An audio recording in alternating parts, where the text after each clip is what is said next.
কি গো নতুন বৌমা, এদিকে এসো তো একবার। আজ্ঞে মা, বলুন, ডেকেছিলেন? এসেছো? শোনো একটা কথা।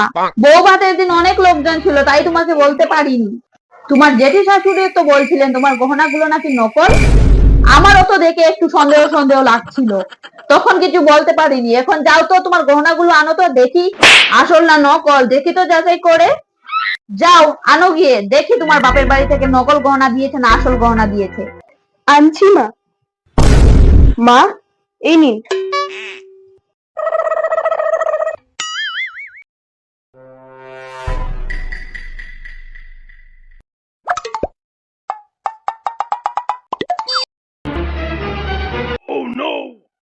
এখানে তো দেখছি দু একটা গহনা শুধু সোনার, আর সব তো সোনার জল করা।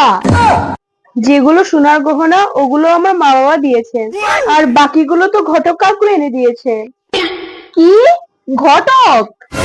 কেন, তোমার বাবা মা সোনার গহনা কিছু দিতে পারেনি? আমরা তো অনেক গরিব মা, আমরা এতগুলো গয়না কোথায় পাবো? কি? তোমাদের ঘরদোর তো দেখলাম অনেক সুন্দর, তাহলে?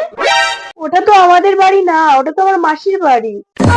কি বলছো এসব তুমি, মাসির বাড়িতে? ঘটক কাকুই তো বলেছেন যে আপনারা আমাকে দেখতে মাসির বাড়িতেই যাবেন, কেননা আপনারা অনেক বড় লোক। তাই আমাদের তো ঘটক কাকু যা বলেছে আমরা তাই করেছি। আমি এভাবে ঠকে গেলাম। কোথায় আমি ভেবেছিলাম বড় লোক ঘরের মেয়ে এনেছি, কত গয়না গাটি, সাইকেল, টাকা পয়সা, কত কিছুই না পাবো।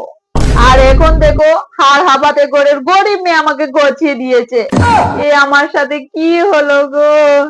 এই সব হয়েছে এই ঘটকটার জন্য। আমি এই ঘটকটাকে কিছুতেই ছাড়বো না। আমার তো সর্বনাশ হয়ে গেল গো।